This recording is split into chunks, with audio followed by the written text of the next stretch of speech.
하루를 마무리하는 시간 꺼내보는 당신의 지식 창고. KBS 일라디오 김성환의 시사야.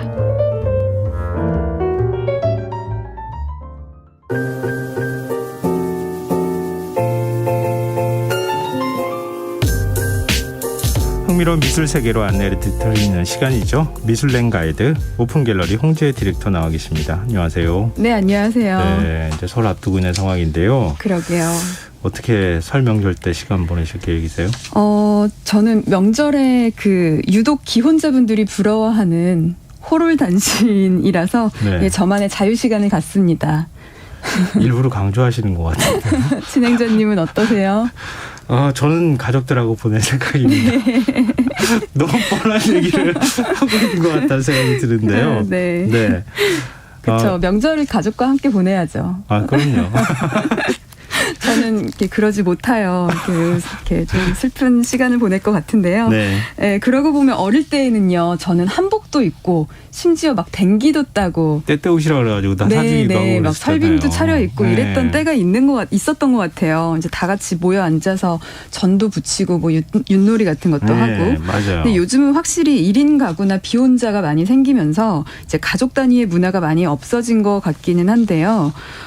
저 어릴 때는요, 그런 노래도 실제로 막 부르기도 하고 막 많이 이제 방송에서도 들렸었는데, 그런 노래 있잖아요. 까치까치 설날은 어제이고 우리 설날은 오늘이래요. 그런 동요요.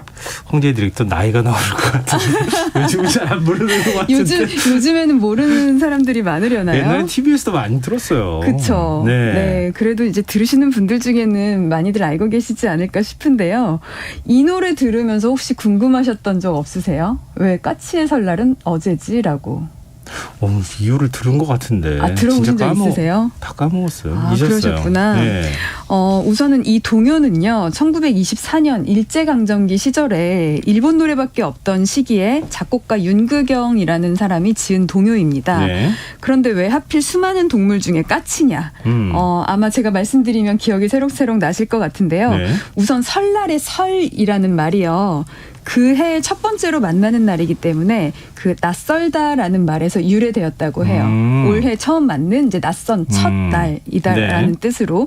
그런데 옛날에는 이 설날을 아치설이라고 불렀다고 하거든요. 네. 근데 국어학자 서정범 교수의 말에 따르면 이 아치의 뜻이 상실되고요. 비슷한 음절만 남아서 이제 까치로 변형되어서 정착되었다는 의견이 가장 많다고 합니다. 아치랑 글 대신에 발음이 비슷한 까치를 거기서 붙이기 시작했다. 네. 실제로 어떤 지역에서는요, 까치라는 단어를 이제 아치라고 쓰기도 하고 이런 경우가 있어서 아마 이제 그 설에 가장 힘이 실리고 있다고 제가 이제 좀 들은 바가 있어요. 그럼 까치가 오면 반가운 소식이 온다, 손님이 온다, 뭐 이렇게 얘기했었잖아요. 네, 맞아요. 근데 그거 보면 관련이 있을 줄 알았는데 전혀 관련이 없는 거네요. 그러니까요. 설과 까치가 어느 정도 관련이 있는 그림 같은 것도 있기는 한데 어쨌든 이 까치가 희소식과 희망을 전해주는 전령사라서 예로부터 좀 후한 대접을 받기는 했잖아요. 네.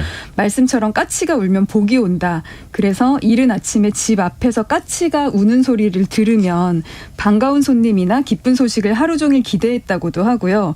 저도 어린 시절에 이런 경험이 있어요. 괜히 아침에 까치 소리를 들으면 예전에는 그래도 아침에 이런 들을 일들이 좀 종종 있었던 것 같거든요.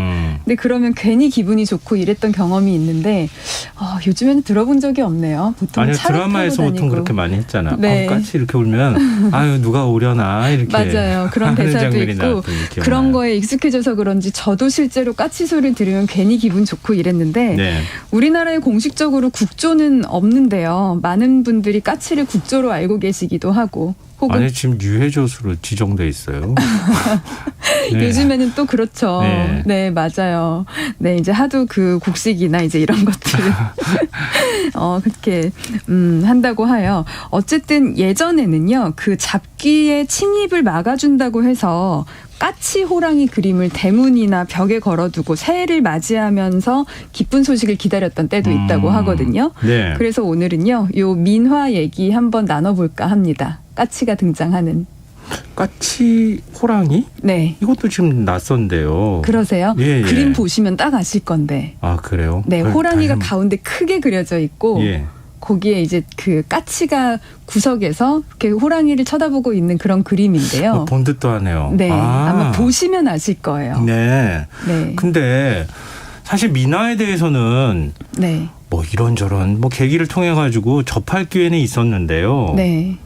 도통 무슨 의미인지 잘 모르겠고 네. 설명을 들어도 이게 민화가 맞나? 네. 헷갈려요. 많은 분들이요, 민화를 좀 헷갈려 하시는 것 중에 하나가, 예. 예를 들면, 뭐, 화조도나 이런 거는 민화예요? 아니면 화조도가 뭐 이렇게 사대부를 위해서 그린 것도 있는데 그런 것도 민화예요? 이렇게 물어보시더라고요. 네네. 근데 이게 어떻게 구분을 했느냐 그 분류 체계에 대해서 이렇게 좀 섞여 있어서 헷갈리시는 것 같은데 네. 우선 화조도, 풍속도, 벽사도 등은요 예. 주제에 따라 분류를 한 겁니다. 네. 그래서 민화일 수도 있고 민화가 아닐 수도 있어요. 그러니까 그냥- 헷갈린다는 네, 거예요. 맞아요. 대신에 민화는 뭐냐면요. 예. 누구를 위해서 그렸냐를 봤을 때 네. 궁중화는 궁궐, 왕을 네네. 위해 그린 거고요. 사대부 문인을 위해 그린 거고요. 민화는 이제 민중들을 위해 그린 겁니다. 네. 그래서 화조도가 사대부화일 수도 있고 민화일 수도 있는 거고요. 아. 네. 그러니까 이렇게 이해가 나누시면 될 것 되네요. 같아요. 네. 네. 그러니까 우선은 민화에 대한 정의가 언제 생겨났는지 먼저 한번 보면요. 예. 민화라는 용어는 1930년에 일본의 민예 운동가 야나기 무네유 씨라는 사람에 의해서 처음 사용이 되었고요. 네. 그가 이렇게 이야기를 했다고 해요. 민중 속에서 태어나고 민중을 위해 그려지고 민중에 의해 구입되는 그림. 좀 이렇게 약간 라임이 좀 어디서 많이 들어보신 것 같죠? 네, 예, 맞습니다. 링컨의 그런 뭐 국민을 위한, 국민에 의한, 국민의라는 문구가 떠오르는데요. 어쨌든 이렇게나 민중을 강조하며 민화를 정의했던 이유는요. 민화 작가들은 당시에 유명한 그런 궁중 화가들과는 달라서요. 낙관도 찍지 않고 네. 이름도 알려져 있지 않다 보니 일종의 무명 화가였단 말이죠. 네. 근데 이 민화라는 것에 민중의 생활과 사상이 다 들어있다라는 거죠.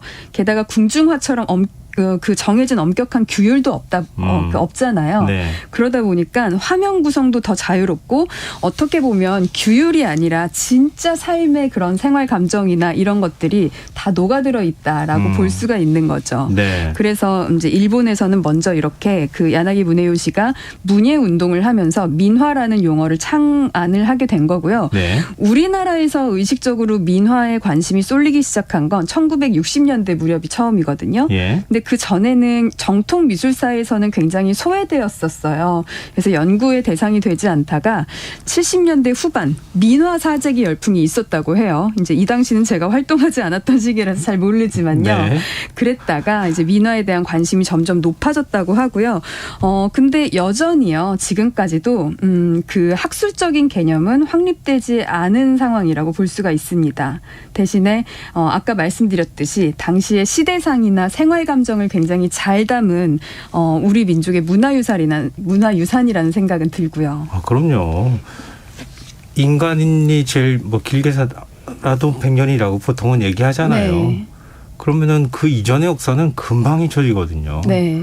근데 평범한 사람들이 어떻게 살아왔는지를 담은 민화 같은 경우에는 그 이전의 역사를 고스란히 보여주는 거니까. 맞아요. 사료적인 속성도 있고요. 네, 가치가 없을 수가 없는데요. 또 민화의 궁금증. 네. 뭐 민화에 나비도 나오고 뭐도 나오고 호랑이도 나오고 아까 까치도 나온다고 하셨는데 네. 보통 무슨 의미인지 잘 모르겠어요. 뭔가를 그러시죠. 바라고 네. 그려놓은 것 같은데 설명을 네. 들어도 있고 그래요. 네. 실제로 민화에는 굉장히 상징성들이 많이 존재를 네. 하는데요. 그 이유가 민화의 목적이요. 요즘의 현대회화랑은 굉장히 다르거든요. 예. 근데 그 이유가 민화를 그 당시 사람들이 투자 가치를 위해 소장을 했다거나 그렇진 인테리어용으로 않았겠죠. 구매를 했다거나 그런 목적이 있었을 리가 없잖아요. 예, 예. 그렇기 때문에 당시 민화는 주술적인 목적, 염원을 하고 상징적 힘에 의지하여 삶의 평온을 기원을 하고 네. 자신이 소망하는 바를 투영시키는 일종의 생활화라고 볼 수가 있습니다. 네. 그래서 이런 소망하는 바는 동물이나 꽃을 상징으로 해서 이제 표현을 하고 있고요. 설날이라서 이런저런 선물 준비하시는 분들 많이 계실 텐데요. 예. 선물 포장하거나 아니면 저는 이럴 때 고민이 되더라고요. 돈봉투 같은 거 고를 때 예. 어떤 문양으로 하는 게 좋을까 이제 고민하실 때 예. 이런 상징성들을 좀 참고하시면 좋을 것 같아서 정말 많은 상징이 있지만 설에 좀 어울리는 것들로 몇 가지만 좀 추려서 설명을 드리려고 해요. 와, 아직 설 용돈 얼마를 주면 좋을까 고민하시는 분들 많을 텐데 네. 5만 원 주기 5만 원권 주기 조금 부담스럽다 그러면은 네. 봉투를 좋은 거를 사서 네. 1만 원짜리 한 2개, 3개 정도 넣어서 맞아요. 예. 그러면서 이제 거기에다가 덕담 한마디 붙이시고 그렇죠, 하면 그렇죠. 스토리텔링이 굉장히 좋을 것 같죠. 네. 우선은요, 설이니까요. 해가 바뀌었으니까 나쁜 기운을 물리치는 벽사의 상징으로는요. 네. 호랑이와 용이 대표적입니다. 나쁜 기운 물리치는 네, 벽사의 상징은 호랑이와 용이 대표적이고 그 이외에도 매나 수탉도 해당이 되고요. 네. 부모님이나 조부모님 대상으로는 아무래도 건강과 장수 기원을 그렇죠, 하시게 중요하죠. 되겠죠. 장수의 상징으로는 우리가 잘 알고 있는 나비와 거북이도 있는데요. 그 이외에도 사슴, 부엉이, 토끼가 장수를 상징한다고 좋은데요? 합니다. 예. 그러게요. 게다가 이번에 또 토끼의 해이기도 하잖아요. 네. 그리고 토끼 봉투 혹시 구하실 수 있으면 거기다가 이렇게 넣어서 드리면서 장수하십시오. 그러니까요. 사실 장수 상징도 한다고 하고 하니까요. 그리고 또 결혼을 앞두거나 아니면 이미 결혼을 한 신혼부부를 위해서 부부의 화목을 위한 의미를 찾으신다면 이건 많이 아실 것 같아요. 예. 원앙이나 오리. 근데 그 이외에도요. 앵무새 그리고 토끼는 이제 두 마리 한 쌍이 있을 때는 한 쌍이 있을 때 네네. 토끼가 한 쌍이 있을 때는 부부의 화목을 의미를 한다고 하고요. 네. 그다음에 이런 고민하시는 분 많으시죠. 시험이나 취업을 앞두신 분. 뭐 그런 조카나 이제 이런 대상이 있다고 하시면은 머리에 왕관같이 벼슬이 있는 수탉, 그리고 이 벼슬처럼 생긴 꽃인 맨드라미 이렇게 두 가지 생각하시면 되시는데요. 예. 그 이외에 잉어나 개, 그러니까 이 개는 꽃게 같은 그 개도 장원급제나 출세를 상징한다고 합니다. 또 궁금하신 거 뭐가 있으실까요? 제일 중요한 게 빠졌잖아요. 제일 중요한 거요? 뭐죠? 돈, 재물. 재물이요. 네. 그쵸. 요즘 재물과 풍요를 바라는 분 많으시죠? 요 상징으로는요, 모란꽃이 대표적입니다. 모란꽃이요. 네. 부귀, 영화, 풍요. 근데 동물로는 돼지, 다람쥐, 공작 등이 있고요. 예. 그런데 사실 그 민화가 성행했던 조선시대는요, 이때가 이제 좀 유교 문화기는 하잖아요. 그렇죠. 그래서 재물보다는요, 오히려 이제 청비남, 절개, 이런 것들이 좀 더 중요한 덕목이었던 것 같기는 해요. 그건 힘 있는 사람들한테 줄 때. 그렇죠. 그래서 제가 상징 중에서 이런 이제 청빈 절개 같은 걸 상징하는 것들도 굉장히 많았는데 요거에서는 제가 뺐고요. 혹은 뭐 장수, 출세, 다산 이런 염원도 많았는데 또 요즘은 다산 이런 거는 또 잘못 이야기하면 정말 원하는 경우가 아니라면 덕담이 아닐 때도 있기는 하잖아요. 그래서 좀 그때랑 지금이랑은 그 사람들의 염원이 확실히 많이 바뀌었다 하는 생각이 좀 들기는 합니다. 우선 상징을 말씀드렸으니까요. 민화의 종류에 대해서 조금 더 살펴볼게요. 우선 민화를 보면요. 그 표현 방식이 굉장히 자유로운데요. 그걸 가장 잘 비교해 볼 수 있는 것이 책거리라고 생각이 들어요. 책거리요? 네. 책거리의 요 거리는 먹을거리, 볼거리 이런 것처럼 어떤 것들의 대상을 뜻하는데요.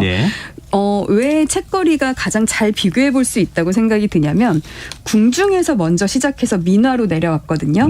그러니까 같은 주제를 궁중에서는 어떻게 그렸고 민화에서는 어떻게 그렸는지 딱 비교해 볼 수가 있죠. 아까 화조도는 그럼 민화예요 아니에요 이렇게 물어보셨듯이 책거리도 마찬가지로 민화일 수도 있고 아니면 궁중에서 사용을 했을 수도 있고 다 존재한다고 보시면 되시는데요. 책과 관련된 여러 가지 물건들이 이렇게 그려져 있는 책거리 열풍은요.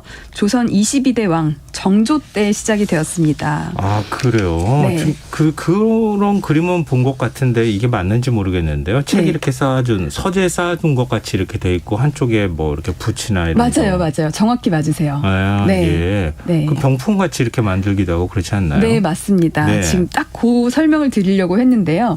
궁중에서는요, 이거를 팔폭 병풍으로 만들었어요. 그리고 그 팔폭의 하나하나가 다 책장의 모습처럼 짜여져 있어서 마치 책장 선반에다가 내가 책도 올려두고 오부제도 올려두고 이런 것처럼 그러니까 보통은 최근에는 이제 보통은 집에 있을 텐데 집에 있을 만한 풍경을 그 당시에는 다 그림으로 해서 병풍으로 걸었다는 거죠. 네네. 근데 정조가 이 책거리 병풍을 얼마나 좋아했냐면요. 원래는 왕의 어좌 뒤에 1월 오봉도가 있잖아요. 예. 근데 정조는 1월 오봉도 대신 책거리 병풍을 세워라라고 명했을 정도라고 하거든요. 네. 그래서 왕이 좋아한 이 책거리는요. 시중에 대유행을 했습니다. 팔폭 병풍이요. 이렇게 책장처럼 생겼는데 거기에다가 책 말고 아까 말씀하신 것처럼 문방사우라던가 네. 책과 관련된 물건 같은 것들을 진열을 하는데요. 이게 대유행을 하면서요. 양반들이 제작한 또 책거리가 있고요. 예. 또 서민들이 제작한 그런 민화 책거리가 있는데요. 이게 또 달라요. 왜냐하면 양반들의 경우에는요. 그러니까 다 각자의 염원을 거기에 투영을 한다는 느낌이 드는데 네. 양반들은 책거리에다가 중국 도자기라던가 외국산 사치스러운 물건들 있죠. 이런 네. 걸 진열해갖고 이제 그림을 그렸는데 신분제가 무너지는 혼돈 속에서 양반의 권위를 세우고 싶은 심정을 반영하지 않았나라고 생각을 할 수가 있고요. 네. 서민들은 이 책거리 민화를 통해서 무엇을 이렇게 염원을 했냐면 출세와 행복.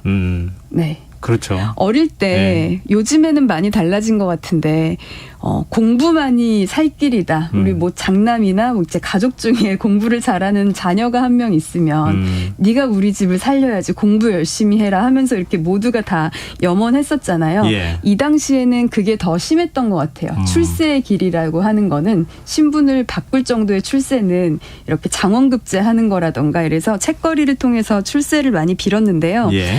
어느 정도 이 내용이 좀 다르다고 했지만요. 더 큰 거는 사실은 사이즈가 다르긴 했습니다.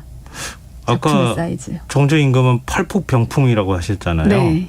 그러면은 그보다 점점 작아지는 거예요? 임금이 사용하는 것보다는 크지는 않았을 거 아니에요? 사실 양반은 돈이 많기 때문에 똑같이 팔폭 병풍을 사용을 했고요. 아, 그래요? 서민들의 민화는요. 예. 민화 중에 병풍인 거 많이 못 보셨을 거예요. 그러네요. 네. 예.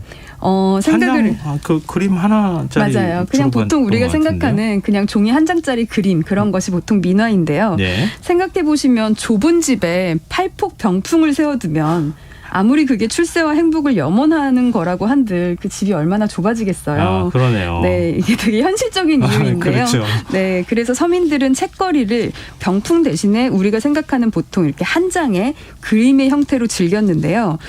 탈폭 병풍에 그려진 그러니까 책장, 서가에 진열되었던 것들을 하나의 그림으로 모으는 과정에서 책과 이 물건들을 한 곳에 이렇게 쌓아두듯이 표현을 했는데 네. 당시 우리나라에는 원근법이 발달하지 않았을 시점이에요. 네. 그러니까 물건들이 굉장히 재밌게 다시점이 됐거든요. 예. 그러니까 이를테면 뭐 이거를 뭐 세잔의 다시점, 뭐 큐비즘 이렇게까지 연구를 해서 간 건 아니지만 어찌 보면은 현실을 잘 재현해내지 못해서 그런 걸 수도 있기는 한데 네.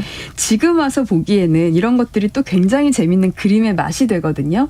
그 현대적인 느낌이 오히려 날 것 같아요. 오히려요. 거꾸로. 예. 네, 오히려 소실점, 원근법 이런 게 잘 맞은 작품보다 다시점의 책과 여러 가지 물건들이 이렇게 한데 어우러져 있는 것들이 또 되게 재밌는 그런 이제 구성이 되기도 하고요. 예. 또 어떤 면에서는 요 책거리가요. 이제 세계적으로 꽃이나 과일, 촛대, 해골, 바니타스, 메멘토 모리 등등 이제 그런 식으로 그린 여러 가지 정물화들이 많은데요. 네네. 책만을 철근을 소재로 이렇게 책거리라고 하는 하나의 장르가 있었던 정무라는 없었다고 해요. 아, 그러니까 그래요? 이 책거리는 한국의 전통 회화 장르로서 좀 더 연구가 되면 좋겠다는 생각도 해보거든요. 네. 이 책거리 민화의 최고 연구자인 정병모 교수에 의하면요.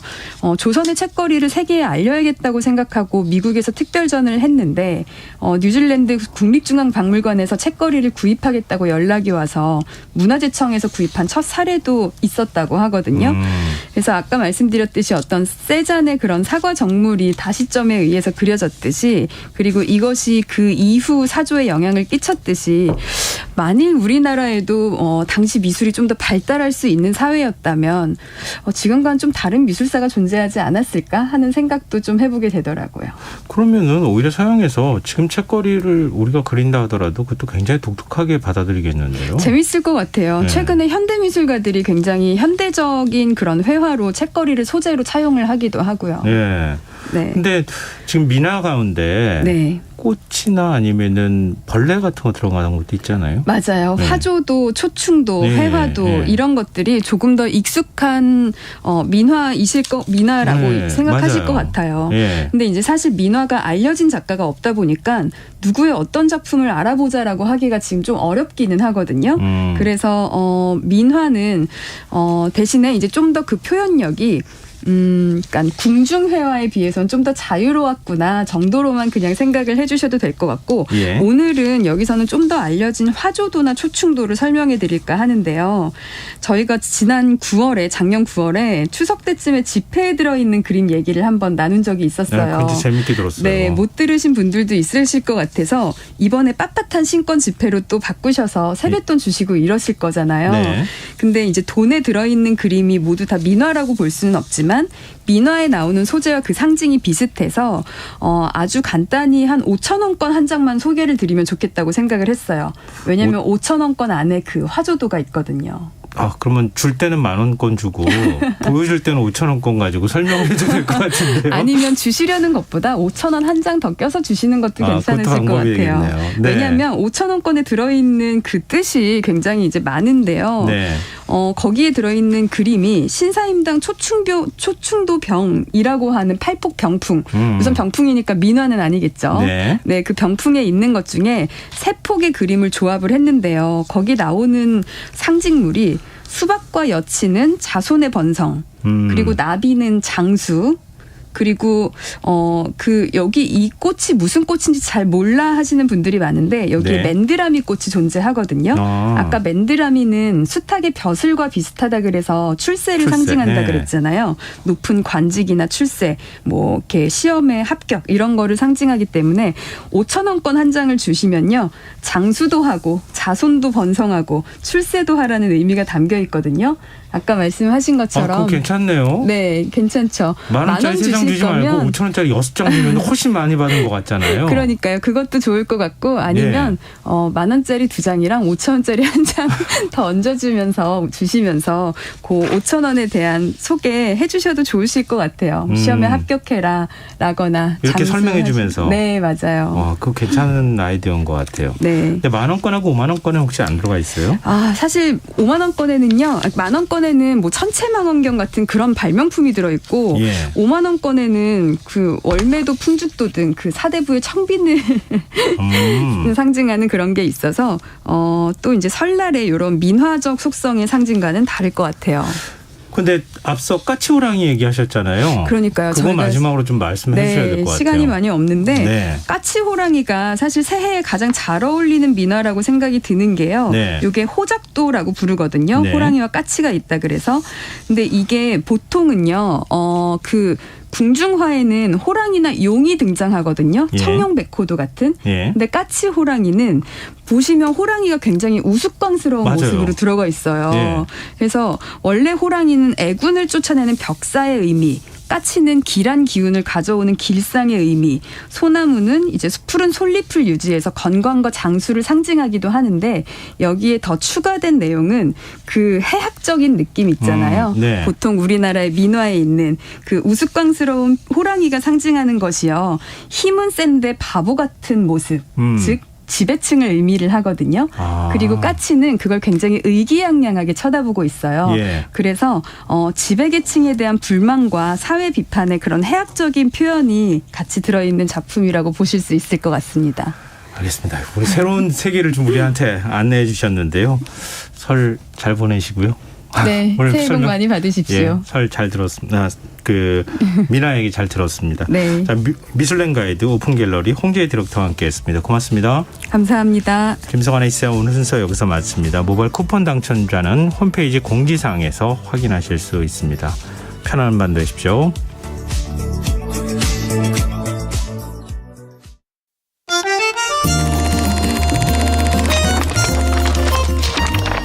이다혜의 영화관, 정여울의 도서관.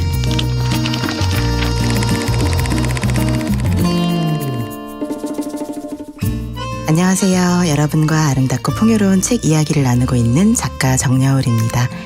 이번 주에 함께하는 작품은 김애란의 소설 좋은 이웃입니다. 주희는 경제적 문제로 점점 여유를 잃어가는 스스로의 심경 변화를 예민하게 느낍니다. 하지만 남편은 훨씬 둔감하지요. 지금까지 소중하게 간직해오던 책들을 짐이라고 폄하하고 901호 입주자가 싸구려 과자를 선물로 내밀었다고 비난하며 자가로 집을 매매한 젊은 집주인들에게 질투심을 표현하는 남편.